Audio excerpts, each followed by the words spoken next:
In the art world, one of the things that distinguishes you from being an amateur or a professional is can you actually pronounce all the artists' names going back over hundreds of years, and probably Dutch, Flemish artists have got the most complicated names, i.e. what it looks like their name is pronounced as and what it actually is pronounced as is very different. I think it's a good point. Yeah. Welcome back to the Forsters More Than Law podcast. You just heard the voice of Charles Cochrane of Cochrane Adams Fine Art Agents talking about just one of the many challenges of working in the art world. My name is Robert Linden Laird Craig and I work in the private client team at Forsters. For this episode, Charles joined me and my colleague and buddy, Joe Thompson, in a very grand but somewhat echoey room to talk about the art market, particularly for collectors. There are, of course, lots of ways people come to the art market. For those involved in a big way, it might be by way of an inheritance, or it could be someone starting a collection from scratch. It might be for the love of it, to preserve it, or as an investment. Perhaps a combination of all three. The art market is still one driven by the fundamental economic principles that apply to any marketplace. Nonetheless, there are still a lot of very subjective factors that determine the successes and the failures. While a trustee might feel safe and comfortable holding on to an old master as part of a wide and diverse asset portfolio, there are broader and wilder parts of the market that are not always for the risk averse. I am a bit of an art troglodyte, albeit an enthusiast, who sees the art market as a bit of a mystery, so in this episode I got one step closer to some clarity on the subject in my discussion with Charles and Joe.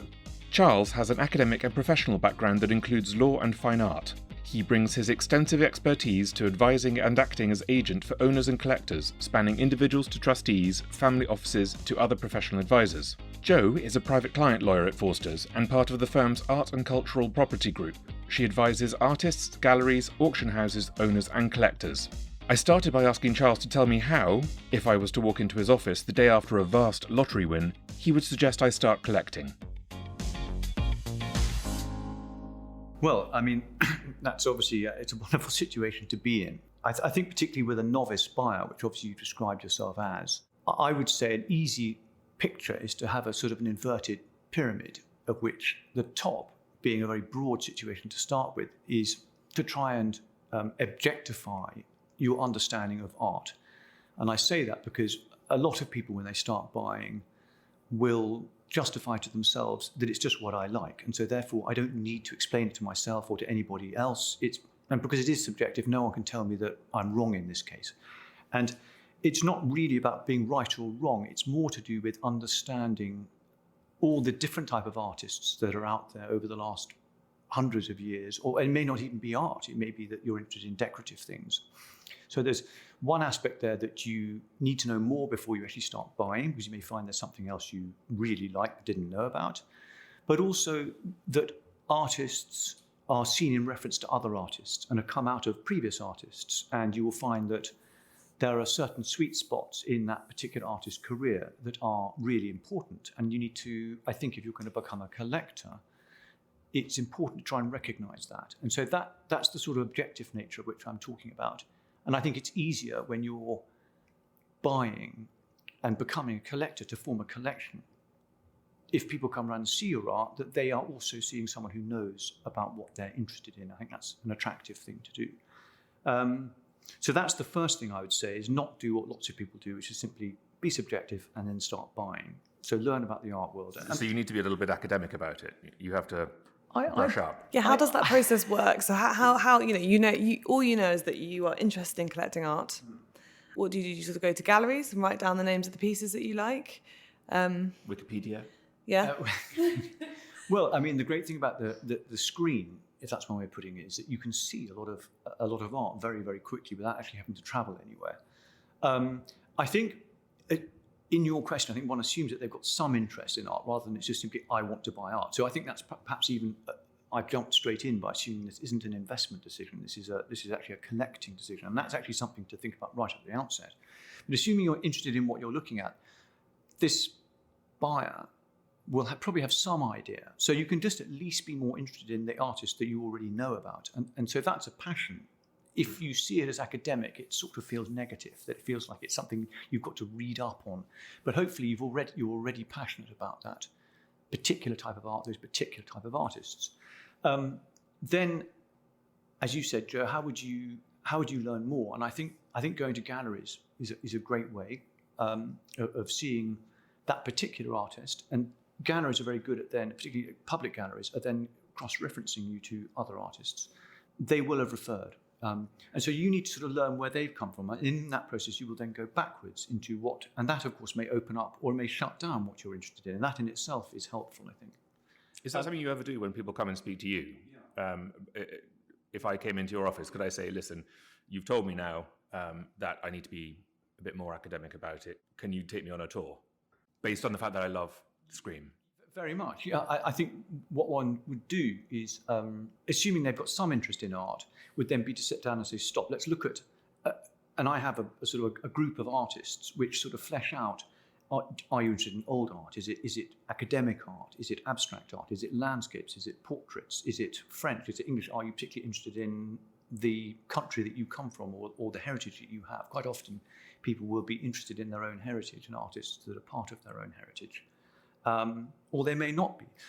But I have a series of works which I have in pictorial form, which are quite good at working out from someone who really is new to art, but has decided, I've got art, I've got a house, I've got money, I've got a yacht, I've got blank walls now. What do I put on? I love that you've managed to narrow it down into these categories. No, because there has to be a starting point, you have doesn't to there? start somewhere. So that's really helpful, and obviously you've been in the industry for a long time. It perhaps reflects the fact that your background was as a lawyer. It's very organised and ordered. I was a lawyer, that's quite right. But I also went to art school. Out of it. And I did the unusual route of going to law and then going to art. So I went to art school afterwards. And so I hope I was organised at art school. I think actually being organised as an artist is, if you know artists, it's not what they're necessarily good at.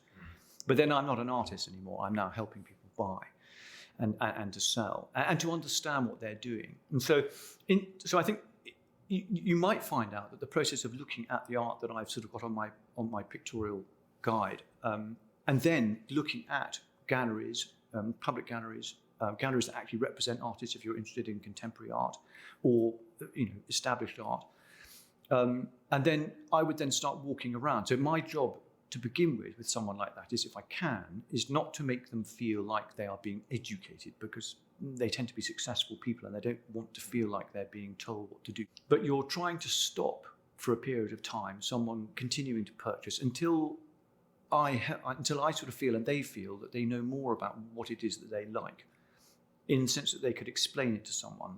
And when you can do that, I think you sort of know an awful lot more about what you're doing. Yeah, and I think it enhances your personal enjoyment too, because art is so much about responding to the canon of works that came before, and it can enrich your understanding and therefore your enjoyment. Or going sideways, and you suddenly find, as I had a client who was very interested in modern British. They were actually an American client and didn't know much about American modernism, and came across Georgia O'Keeffe almost by chance. And sometimes it's not that they haven't got the interest or the passion, they haven't got the time. And what they want is someone to cut out the wasted years of stumbling around in a process that is guided. And that, I think, is really helpful, because you hear of people who have bought art, perhaps unwisely, and you can spend a lot of money buying what you didn't really necessarily like that much. I mean, because typically I imagine that it's not quite so binary as you're either doing it entirely for subjective love of the thing, or purely as an investment without any care about what you're buying. So there's always going to be a blend of the two, but with a different emphasis. But it's not like going to see an investment fund manager to discuss your stocks and shares. I think that's very right. And that comes onto the second part of the pyramid, which I threw in as a visual metaphor, which I've only done the broad bit. I think once you sort of know what it is that you're interested in and why, I think it's useful to know about how the art market works. You want, if you can, to get the price that you're paying as close as possible to the value, and that's a very complicated relationship. And so that becomes another step for me to help someone with, is to go through, how does the art market work? Where are the complicated bits? How do you try to avoid that? And then you really narrow down to the bottom part of this inverted pyramid. You then form a shortlist of actual works that you actually now are thinking of buying, and you've done all the due diligence, including value and price. And then you say, right, now it's time to buy something. But I guess once you get to the bottom of the triangle, you're then in a really good place, because then you can act quickly when things come on the market, because you're able to assess much more efficiently, is that a good buy? is that something I want in my collection? I think so, because quite often in a particular selling period, and it used to be summer and Christmas, summer and winter used to be the two bit. Now it's much more spread out through the auction period. And so every time there's an auction sale, all the private market, the dealers and the galleries are also going to be very aware of, this is a hot moment of the year. And you will suddenly find that decisions have to be made quite quickly. And if you can cut out the aesthetic ones and you're ready, then that's a good thing. Yeah. Yes, you're right. Because if you have a situation where you have the beneficiaries of a trust wanting to, or interested in buying some artwork and wanting trustee funding for that, for the trustees to make up their minds to decide to fund it, they've got to make sure that they've done their homework on whether or not that's a good investment. And that can take time and also be quite a sort of nervous decision for trustees who might not have any interest or involvement in the art world. And it's very difficult for trustees, I think, because they're having to make art decisions and they're trying to make investment decisions about turning cash into art, when it's quite hard, going back to the top of this inverted funnel, to try and quantify interest. And when it's not even your interest, it's interest of someone else within the trust, then it's even harder. It's not even your subjective interest in something. If you can get the buying process into it's a good housekeeping, I guess, that you can try, the trustees can understand as much as they can do the logic to why you're buying something, then that's a good thing as well. So we've talked before about the perils of going in uninformed about what you're doing, because I think you've come across examples anecdotally, haven't you, where people have gone off and thought, well, I'm going to go and start this, and they start building collections and they forget who's actually the right person to go to in a particular context. Yes, I mean, this is the sort of second part of the pyramid, is that the art market itself, I mean, auction houses act, strictly speaking, as sellers, agents for the sellers. And of course, if you're buying through an auction house and you're talking to the auction house, that's quite complicated, because you're, as a buyer, you're talking to a seller. And if you go to a dealer where the dealer is selling stock, something they've actually bought and they actually own that as principal, not as agent, then again, if you're a buyer, you're asking a seller for advice, and that's again tricky. And gallerists, their central job is to take an artist from ground zero, from outside, from art school, and build them up, promote them. And again, if you're a buyer, you're asking a gallery who's selling you something. One thing you want to do, I think, is to find out exactly who it is that you're talking to and what their commercial interests are in a particular case, which I think it's been internationally litigated over. Well, I think the case is called Bouvier and Rybolovlev, and the reason I refer to that is that Rybolovlev is a very wealthy art collector who bought art through Bouvier, and I don't think they ever quite understood their relationship, whether Bouvier was acting as a dealer and could sell on as principal for whatever he could sell for, or whether he was acting on an agency basis and could only charge a commission. If there's a lesson to be learnt from my understanding of that case, and goodness, I'm not a lawyer, but is to understand who it is, if you have an advisor, how they're acting for you. Because one of the problems you have, and this is actually quite a serious point, is that if you were buying a house, or you were buying, let's say you were buying a house, you would go to the land registry, or you'd find a solicitor, you'd have a surveyor, and there's a whole host of people, and there's a very tight, legally organised process in how you buy a house. In the art world, there are none of those things. And so it's really hard, and you immediately feel, just like, am I ever going to get invited to Larry Gagosian's private view? If you get invited, you feel, I can't question this process. I mean, I'm just lucky to be here. Yeah. And so this feeling of making a mistake, making a social faux pas, making an aesthetic faux pas by not understanding the art world, or mispronouncing someone, all of this makes you feel very small and you're trespassing in somebody's very complicated world. And so you're immediately thinking, I mustn't ask questions. This is it'll just make me look like an idiot. And that is sometimes I look at the Rybolovlev Bouvier case and think, how could they not have asked these basic questions? He would have done this in business. He's extremely successful, and yet didn't in this circumstances. And I wonder whether you feel this pressure of, I mustn't ask questions in the art world. Which is actually where it's really good to have your lawyer, plugging in our services here, but come in and say, sorry guys, we've got to formalise all of this. What's everyone's scope? How's everyone acting? What's everyone doing? And you're boring, and you can see people's eyes watering as you come near at the thought of you having to sort it all out. But at least then there's that person there who makes life easier for everyone. I think that the small amount of money that you would need to spend to have a contract that says you are an agent, you are not a dealer, you will charge X%, you will do this, you will tell me how much I bought this work of art for, and you will describe it, and you've checked it out, and all of that. That small amount of money is nothing compared to buying something for 40 million that was bought by the person who's selling it to you for 15 or 20 or something. I mean, I suppose that, a lot of people who are going into the art market, if they've acquired art, are going to feel self-conscious. It's a different thing. This is a demonstration of perhaps having succeeded, and therefore you don't want to look ignorant. You feel like you've got to know it already, because if you don't, then you're a fraud. And I think this is the problem. I think this is it. And if you become very successful in something, you don't want to feel like or let anyone know that you don't know that much about something else. So the pressure's on you. And I think the sales process in art, the salesmanship, is really strong, because you're always relying on somebody else within the art world to tell you. And the trouble is that information is quite often loaded with conflicts. So, and quite often what you'll end up doing, in fact very often what happens is a glass of champagne arrives and a friendship matures quite quickly, and you end up buying because of a friendship, not because you actually like the art that particular gallery owner or dealer is selling you or has, but because you just happen to have got to know them on a personal basis. And that is something to cut. If you can try not to do that, it's not that you shouldn't go to that person, but not go there until you've looked at the art world generally. What do you actually like, and why would you go to that dealer and not to someone else to buy the same object or something similar? The sales and glass of champagne and friendship side, to someone who doesn't want to admit to themselves they don't know what they're doing, the amount of art that is sold like that is huge, I think. I mean, relationships and all kind of investment decisions are going to be important, but perhaps it's just about making sure that you have lots of relationships, and there's that you're not just going to one gallery, having one relationship with one dealer, and buying everything through that person. I think that certainly.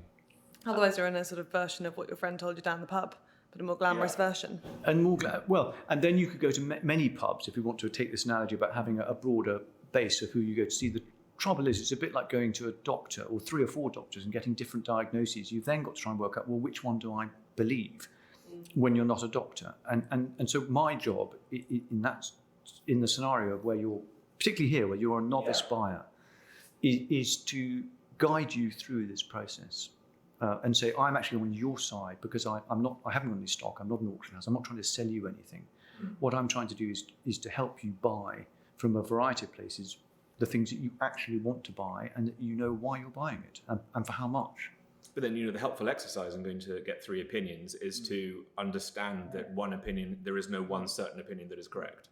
Yes, it's not gospel. Yeah. But the person, so going back to the doctor, I think if you had 3 diagnosis and you then need to know which one was right, my job is to say, I understand all of those 3. It's not about right or wrong. It's, do you actually want to buy that art? Is that what you're actually interested in? And if you are interested in that art, actually there's someone else that's selling the same sort of art. Like, for instance, there's a Bond Street gallery, who I will not name, who tends to corner the market in prints, works on paper of well-known artists, and someone came to see me about buying those prints, and I said, well, you could go to the actual gallery owner who actually represents the artist and buy the same work, the same print, because it's a print. There are multiples. It's a multiple, and for a fraction of what you're paying. And they ended up saying, no, actually, I really want to buy through this gallery, because I think there was a degree of, I want to be able to say that that's where I buy my art. I mean, I don't know what it was that drove this person. So, but then again, that's where you've got this really interesting spectrum of why people invest and how people invest. You've got the very conservative end, where you're dealing with old masters, where you know what the values are, and you've got trustees who are being very cautious and risk averse. And the other end of people investing for all sorts of very emotionally driven reasons, whether that's vanity, whether that's trying to create a false impression, or whether it's because you just love it and you don't care about the price, whatever it is. The spectrum is so enormous. And you can see perhaps why this whole host of young artists who have suddenly sold for lots of money at auction houses, perhaps they're a refreshing change to new collectors who think, actually, I want to get involved in the art world, but this is a way for me to get involved and not be caught up in what some see as the snobbery of the art market, and I'm not tangled in all this sort of this artist and their canon and things, and they're just buying new and fresh and exciting work. The danger with all of that is, with a more cynical view of the art world, is that could all be another fantastic sales process. And that's where you're constantly, from my perspective, if I'm representing a buyer, trying to distinguish between the sales process and the patter, and whether this narrative is actually real in terms of, is there real value? And this is the thing between price and value. This constant, is there real value there or not in this? Not just do you like it, but is there value there? And my job, going right back to the top of that inverted pyramid, is this: how do you objectify? How do you try to understand what it is that's going on here? Because this is what we're talking about here, the diverse group of artists. This is really new.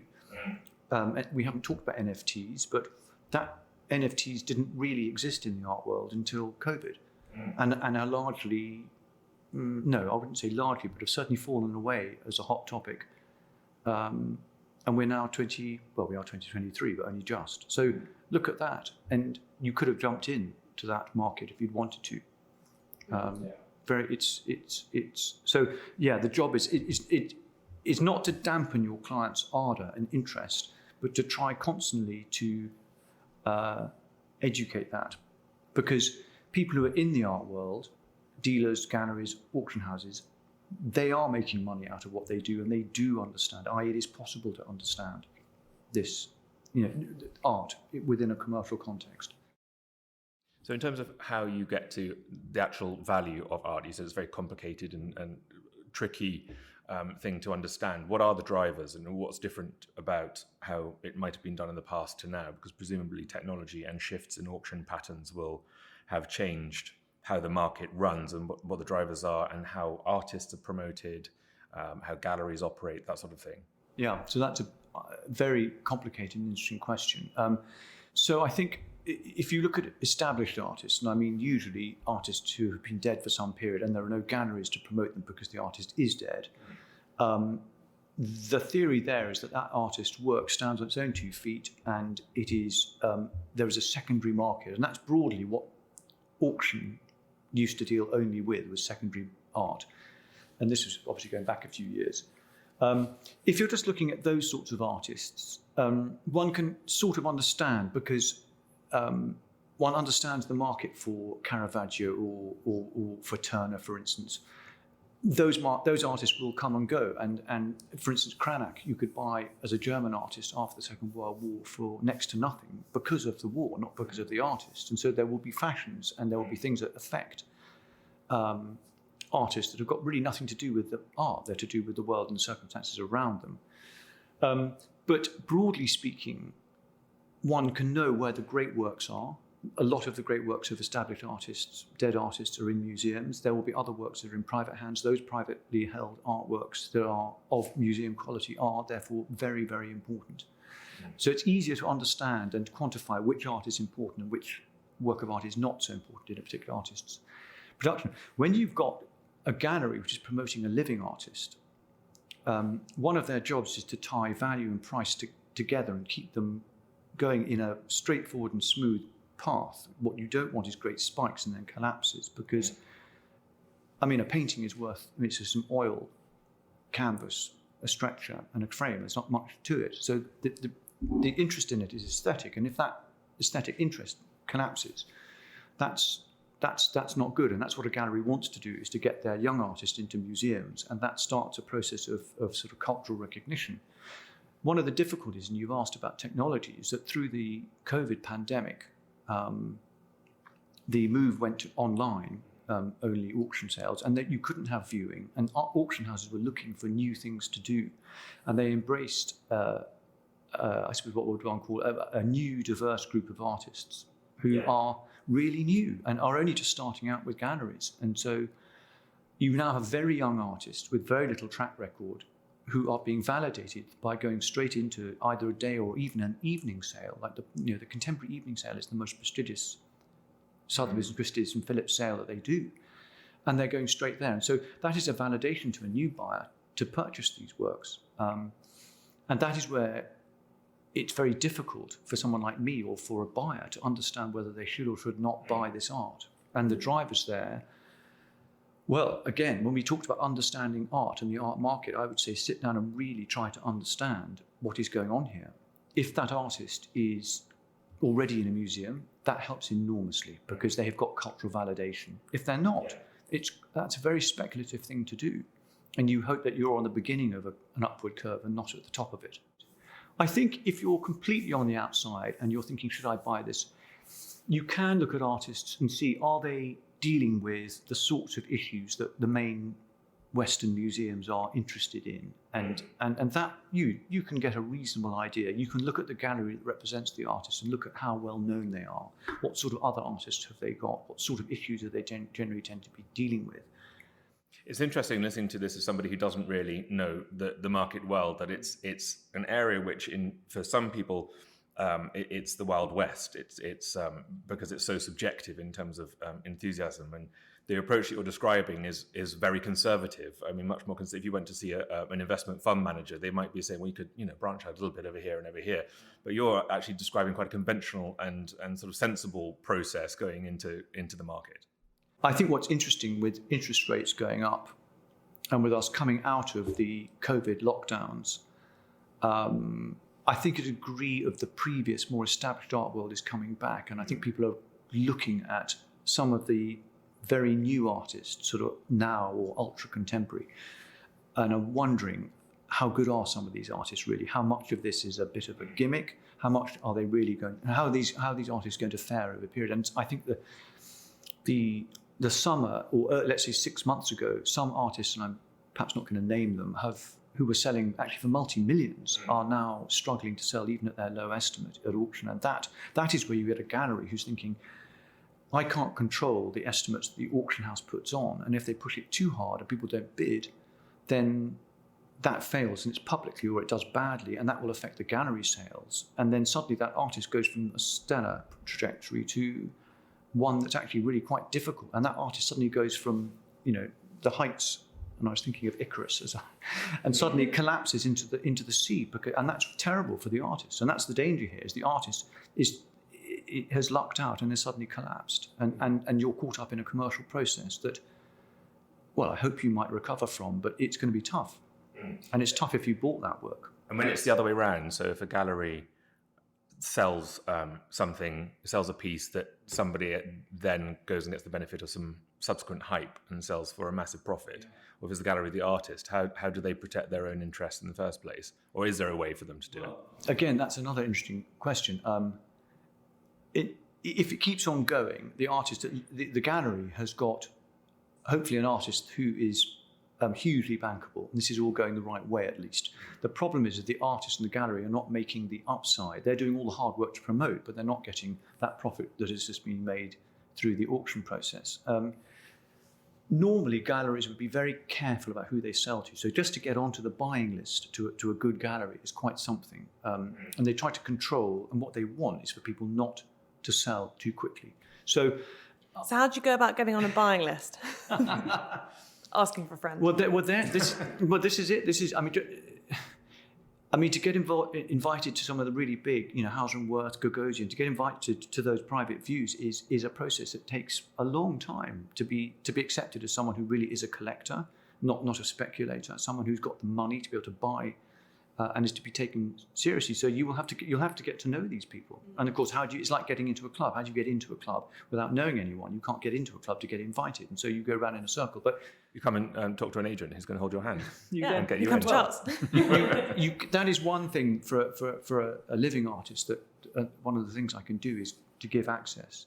So assuming you've got invited, one of the things that the galleries are trying to do is, where they can't stop themselves selling, i.e. the gallery isn't quite big enough, or they've got greater overheads than they can perhaps fund, and they're selling perhaps not as conservatively or as carefully as they should do. I've heard of galleries offering or trying to sell on a no-sale contract, i.e. for a period of time you cannot sell. And of course, I would have thought that would reduce the price, but and that's difficult to enforce, I think. And then I've heard of overage agreements that have been talked about, where the buyer, if they put in that work into auction within a period of time, will hand over part of the profits that they make when they go to auction. Have you seen one of them? I haven't seen one of them. I've never seen. All I've heard is that that's what is being introduced, because it's called flipping. In that's the phrase, and it's not particular to the art world, but. That sounds sort of very investment heavy, doesn't it? It sounds like very much an investment phrase. Yeah. But this is a speculative process. This is very different from the rest of the art world, because the rest of the art world, people pretty much know the value. This is an important work by Turner. This is not so. This is a watercolour. This is faded. This has got title problems. You can quantify that market much more easily. Where you have an artist who was selling for $20,000, suddenly $100,000, suddenly $500,000 in the space of a year, that's attracting speculative money. And that's where this flipping phrase has come in. And when I say interest rates, I wonder how much that will affect. I mean, inflation might drive you to buying investment quality assets, but maybe not speculative.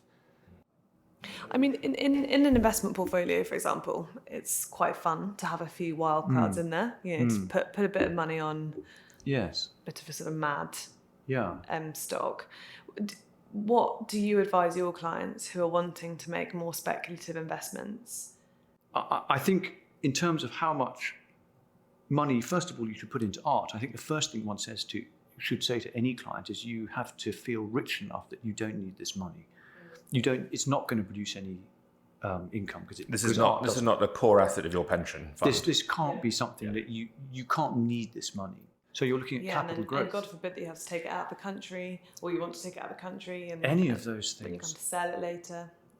I think you have to look at buying art on a long-term basis, I think, and you have to say that I know that I will not need that money on a long-term basis. And that is sort of established art. I then think that will inform how you then look at speculative art, and you have to look at how wealthy you are and how much I really, not only can I not live, do I not need in any future sort of short-term sense, but that actually I don't mind if I lose completely.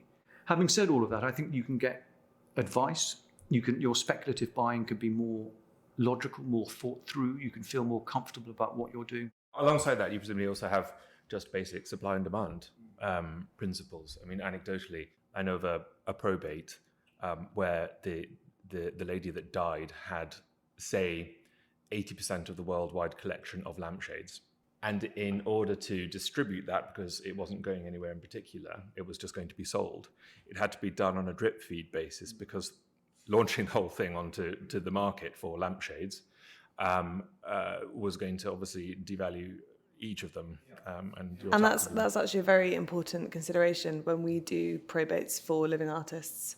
Well, when they are no longer living. Yeah. Because formerly living artists. Formerly living artists. Because there is a temptation when the artist dies, their children sort of want to wind up the estate, want to get the funds, sort of move on with their lives, which I completely understand from an emotional perspective. But then suddenly what you can do is just flood the market with the works of the deceased artist. And then those children are shooting themselves in the foot. Yeah. So as in life, it's a long game. Exactly. I think that what you've just described is a classic problem for an artist, and then for the artist's family, from transferring from what would be normally known as the primary market, where the artist is living and being promoted by a gallery, to when the artist then dies. If it's well managed and well organised, what one wants is to have someone who will vet the artist's estate, so that people who buy and sell art in the secondary market later, i.e. after the artist's death, one can be sure that art is actually by that artist, and that guarantees the market, and you don't sell and end up selling all the important pieces straight away, and have and even worse than that, flood the market and destroy the market. So you will end up working with a gallery or potentially not sometimes, depending on who the artist is. Yeah, it tends to happen generally where we work for artist clients, that we would then divide their estate. So you have then all of their assets other than their art assets, and then you have their art assets, and usually those two pots are managed by different people. So sometimes the artist's children are very involved in their work, so they might help with both pots in the estate. But generally we tend to sort of get an informal gallery help too, because obviously the gallery just has had that working relationship with the artist for so many years. Well, I think a gallery is very helpful where a gallery is interested in the long-term process, i.e. transferring a primary market to a secondary market, because at some point, therefore, the gallery isn't needed anymore. Some galleries will want to have a sort of star sale and then just leave, and that's what you probably want to avoid, I think. So if you can get a gallery that will work with you over the long term and hand over slowly, that's great. The looking after the artist's estate and the guaranteeing, i.e. the attribution side of this and creating a catalogue raisonné, if you can do some of that before the artist dies, that's great. But usually that falls to a family member. Do you find that people appoint separate executors or trustees for their own works? If the people that they would appoint as executors for the rest of their estate are not involved in their artwork and don't know their artwork that well, then yes, there would usually be separate trustees or executors of their art estate, let's call it. And we encourage our artist clients to leave and create detailed records, and with mixed results. Are artists easy clients? Do they fill in your Excel spreadsheet? Do you know what? Some are very techy and have brilliant software programs. But the problem is that they should be creating, and that's a much better use of their time. So there's great softwares now which make the process of creating an inventory much easier. Leaving a shopping list of people that their executors might contact for help in the art world, because as you said, it's like the Wild West. It's hard to know who to talk to sometimes. I think that's very true. I think one of the things I often hear is the children of artists who have a list from the artist, from the parent, saying, please destroy the following works. I don't want anyone to ever see these works. It's really hard for the son or the daughter or the children to actually do that, because even though the artist doesn't value that work, perhaps it's a very early work and it's awkward and they don't want people to see where they started from, that has art historical meaning and importance. But you've been given this clear instruction. There are a lot of complicated decisions that are partly involved with the commerce and the gallery and moving from primary to secondary. Some of these are artistic and family decisions. And of course, one thing we haven't talked about so much in this sort of situation between probate and the sort of the secondary side of an artist's life is a museum. And because they are somewhere, some form of academic or aesthetic home for a particular artist is a very important part of giving an artist a legacy outside of a commercial process. And actually it will inform the commercial process. So building a relationship with a museum or building your own museum, which I know a number of artists are doing, that's something which is and interesting to do while you're alive, actually, to control it. Well, first, thank you so much to both Charles and Joe for helping enhance my feeble knowledge on the topic. I hope you got as much out of it as I did. If you want to embark upon your own journey into the art world with Charles's helping hand, details of how to get in touch are in the show notes for the episode, where you'll also find a link to Joe's epic piece on becoming a buyer in the art world. Thank you very much for listening, and keep an eye out for the next episode of More Than Law coming to a podcast feed near you soon. Forsters More Than Law podcast is for general information only and should not be considered to be professional advice. Forsters LLP accepts no liability or responsibility for any direct or consequential loss arising from the use of, reliance on, or reference to this podcast. Forsters LLP makes no warranty or representation as to the accuracy of the information contained in this podcast. The More Than Law podcast and any copyright in it is the property of Forsters LLP, and it shall not be used, reproduced or quoted, whether in whole or part, without Forsters LLP's prior written consent.